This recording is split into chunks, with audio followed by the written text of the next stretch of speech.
sesosok burung.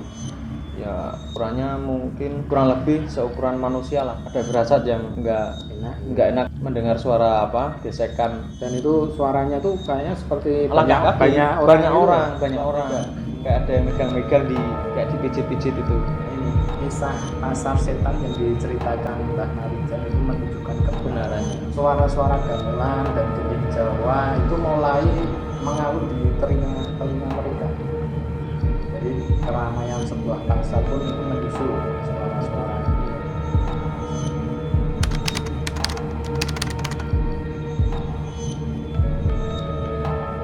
Kembali lagi bersama kami berdua, saya Mr. Gepeng dan Mr. Buet. Oke, kali ini kita berdua akan mengulas tentang misteri Gunung Merapi ya. Itu ada hubungannya dengan Mak Lampir, Pasar Subra, dan sang juru kunci Mbah Marijan. Seperti biasa, kita masih mengadakan giveaway untuk 10 subscriber terbaik ya, dimana nanti akan kita undi ketika channel ini sudah mencapai 500 subscribe. Jadi jangan lupa selalu ikuti video dari kami. Yang belum subscribe silahkan subscribe ya, like dan share ke teman-teman Anda semua. Baik, langsung saja kita akan mengulas tentang misteri ya dari Gunung Merapi.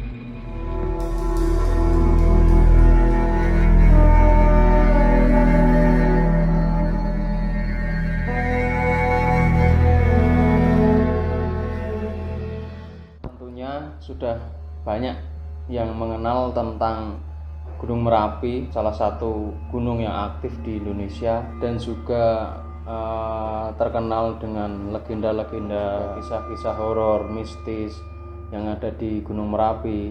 Salah satunya ada nama Mak Lampir yang sangat terkenal di awal tahun 90-an. Lalu ada di tahun 2000-an nama tokoh yaitu Mbah Marijan, juru kunci Mbah Marijan yang menghiasi pemberitaan. Namun bedanya jika Mak Lampir adalah tokoh gaib yang jahat, Mbah Marijan adalah tokoh nyata yang baik hati. Dua-duanya selalu dikaitkan dengan Gunung Merapi.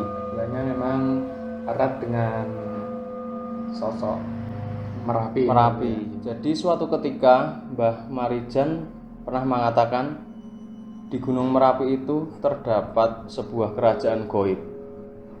Keangkeran lainnya adalah Pasar Dedemit yang dikenal dengan sebutan Pasar Bubrah lah. Kalau di kalangan para pendaki pasti hafal ya, Pasar Bubrah. Di Pasar Bubrah itu adalah sebenarnya merupakan pasar para makhluk halus yang dapat dilihat pada setiap malam Jumat. Jadi pada saat itu jangan heran bila akan mendengar sebuah atau suatu keramaian layaknya sebuah pasar malam ya bro di puncak Gunung Merapi. Tapi itu ketika hanya malam Jumat ya bro? Iya, menurut Mbah Marijan setiap malam Jumat. Mendaki itu pas malam Jumat itu kemungkinan besar mendengar. Ya mungkin beda-beda bro. Ada yang mendengar mungkin suara gamelan atau suara-suara keramaian layaknya di pasar, dan itu pasti tidak lepas dari yang namanya Pasar Bubrah atau Pasar Setan. Betul. Adapun kisah dari seorang pendaki. Awalnya seorang pendaki dan 2 orang temannya itu tidak begitu yakin tentang semua yang diceritakan oleh Mbah Marijan. Ya. Tapi suatu saat mereka itu mendapatkan izin dari Mbah Marijan untuk mendaki puncak Garuda, ditemani dengan Mas Budi, yaitu anak angkat Mbah Marijan. Mereka baru merasakan dan mengakui kebenaran kisah itu yang membuat mereka itu merinding dan ketakutan ya. Karena kebenaran kisah itu terbukti saat mereka melakukan pendakian melalui jalur Kaliuran ya, yang terdapat di Desa Kinarjo. Jadi pendakian mereka itu dilalui sehari penuh ya, dimana melewati medan berbatu yang terjal dan juga sangat rapuh. Apalagi rasa penat ya, yang ketika harus melewati kawah mati, uap belerang ya, bau yang menyengat, nafas semakin sesak ya, itu juga menambah perasaan yang campur aduk.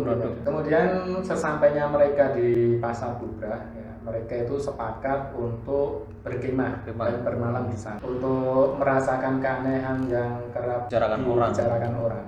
Jadi bukannya sombong, tapi sekedar membuktikan ya, mereka itu membuktikan bahwa semua itu adalah sebuah kebenaran dan bukan mitos. Ya. Jadi selain itu, tempat ini merupakan lokasi ideal berkemah ya, karena letaknya sudah mendekati puncak.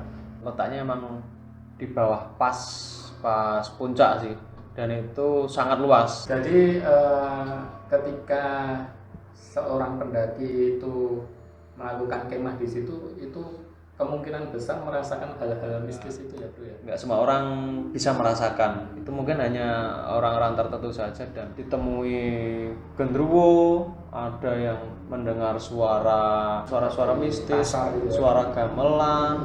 Kalau menurut saya, kalau saya pribadi itu waktu di Pasar Bubrah itu memang suasananya di tempat itu memang sudah berbeda daripada di tempat lain. Jadi kalau pas masuk ke Pasar Bubrahnya itu sudah seperti ada hawa-hawanya, kayak mistisnya mulai terasa kayak berada di dimensi lain.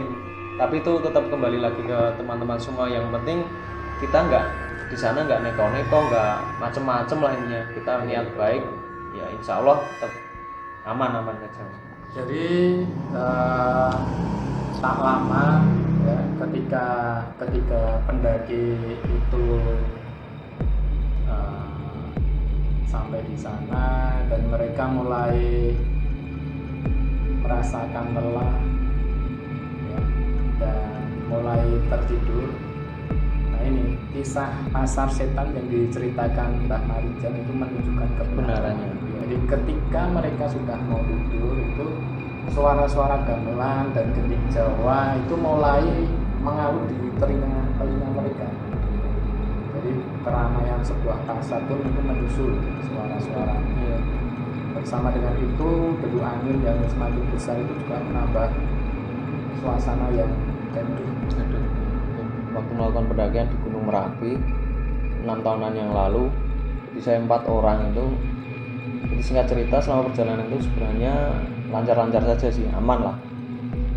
Tapi sesampainya di batas vegetasi, saya itu melihat sesosok burung ya, ukurannya mungkin kurang lebih seukuran manusia lah, cukup besar, dan warnanya hitam. Itu hinggap di ranting pohon. Kan aneh juga tuh bro, ranting pohon yang kecil terus burung sebesar itu kok bisa hinggap di ranting itu. Kenapa kok? Nama rantingnya kuat, padahal itu kecil banget. Nah mulai dari situ ada firasat yang nggak enak. Akhirnya kami berempat itu memutuskan untuk membuat tenda, beristirahat di atas vegetasi yang harusnya sebenarnya mau ingin ke Pasar Bubrah. Cuman memang waktu itu kita tidak menjumpai pendaki lain lah, kita hanya benar-benar 4 orang itu di Gunung Merapi itu. Jadi singkat cerita, setelah memutuskan ke camping di batas vegetasi, mulai ada timbul keanehan lah. Itu mulai sekitar jam 7-an, mulai jam 7-an. Rasanya itu seperti hening banget, sepi banget. Jadi mungkin kayak di dimensi yang berbeda. Seperti kayak di dimensi yang berbeda. Nah mulai dari situ kami berempat memutuskan untuk istirahat. Nah anehnya juga selama istirahat itu saya kira itu tidur itu udah mungkin 6 jam 8 jaman, tapi ternyata masih 1 jam. Padahal perasaan udah lama banget gitu. Malamnya itu saya juga mendengar suara orang-orang kayak orang-orang berjalan itu. Tapi saya positif thinking lah, wah itu mungkin pendaki lain yang lewat. Padahal sudah pasti di situ tuh Padahal cuma nggak ada. berempat itu ya. Iya, waktu itu saya juga sempat ngecek, loh, kok nggak ada orang yang lewat. Padahal tadi ada suara kaki. Dan itu suaranya tuh kayaknya seperti Langkah kaki. banyak orang. Dan teman saya yang satu itu ada juga yang jadi kepalanya itu dipegang-pegang itu bro, dari luar tenda, kayak ada yang megang-megang kayak dipijit-pijit itu. Kami rasakan sampai hampir subuh lah, semalaman penuh itu. Tidur nggak nyenyak ya, tidur bangun. Perasaan udah 8 jam ternyata masih 1 jam. Semalam itu cuma rasanya kayak diganggu Iya. lain gitu ya. Oh, benar. Ya, perasaan jadi di tenda itu kayak ada yang melingkari sesosok banyak lah. Padahal juga kosong, nggak ada. Nggak bisa dibayangkan ini dari jam 7 ya. Dari jam 7 bro sampai pagi kita digangguin terus. Itu rasanya mungkin ya nggak karuan gitu ya. Iya, suara-suara orang, ada yang bilang hoi, tapi nyatanya juga nggak ada. Dan subuhnya kami bukan paksakan sih, kami berniat untuk melanjutkan naik lagi ke Pasar Bubra. Di situ juga kami juga nggak menemui Orang-orang gitu ya. pendaki-pendaki lain, cuman kami berempat. Berarti suara-suara semalaman atau langkah-langkah kaki yang lewat itu siapa? Sama yang dialami 3 pendaki itu ya. Jadi mereka itu dari maghrib ya, dari maghrib itu sampai pagi itu juga digangguin. Jadi mendengar suara kerumunan orang, mendengar suara gamelan, terus macam-macam lah di situ.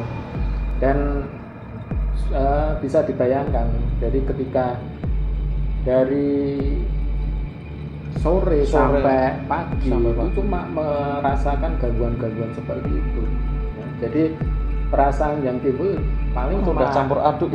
Paling cuma pasrah itu ya. Benar bro, cuma pasrah ya, intinya cuma berdoa mohon perlindungan. Terus kita di situ juga nggak neko-neko, ya intinya eleng lah ya. Eleng.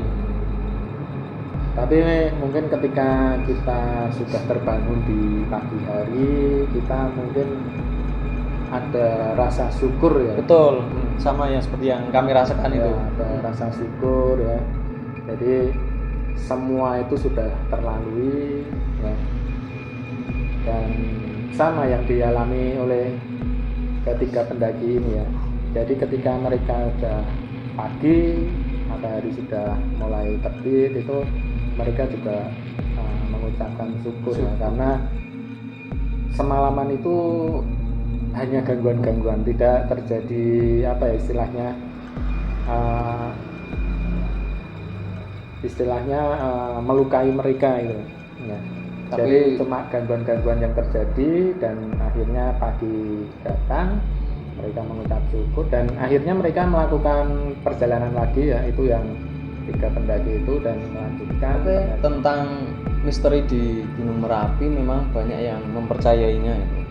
Nah, salah satu pusat misteri itu adalah di bawah puncak Gunung Merapi, ada daerah batuan dan pasir itu yang biasa disebut Pasar Bubra. Jadi oleh masyarakat itu dipercaya sebagai tempat yang sangat angker. Pasar Bubra itu juga dipercaya sebagai pasar besar Keraton Merapi. Dan pada batu besar yang berserakan di sekitaran Pasar Bubra itu juga dianggap sebagai warung dan meja kursi makhluk halus. Konon juga katanya sosok Mak Lampir, tokoh jahat yang setengah manusia dan setengah jin, juga berada di daerah Pasar Bubra itu. Ada yang percaya bahwa misteri kisah tersebut bukanlah fiksi belaka, tapi memang diambil dari cerita atau mitos yang dipercayai oleh masyarakat sekitar. Tidak hanya mungkin hanya pada tokoh dan alur ceritanya lah. Mungkin yang di film-film itu yang misteri Gunung Merapi, Mak Lampir itu Iya. mungkin ceritanya sudah berbeda lagi. Iya betul. Oke, mungkin untuk pembahasan hari ini sekian dulu ya Bu ya. Tetap jangan lupa ikuti video-video misteri selanjutnya dari kami ya. Dan bagi yang belum subscribe, silahkan subscribe, like, komen ya. Beri masukan untuk channel kita ya. Kurang apa biar untuk membangun channel ini lebih baik ke depannya. Oke bro, cukup sekian ya. Salam dari kami, Mr. Ngeri.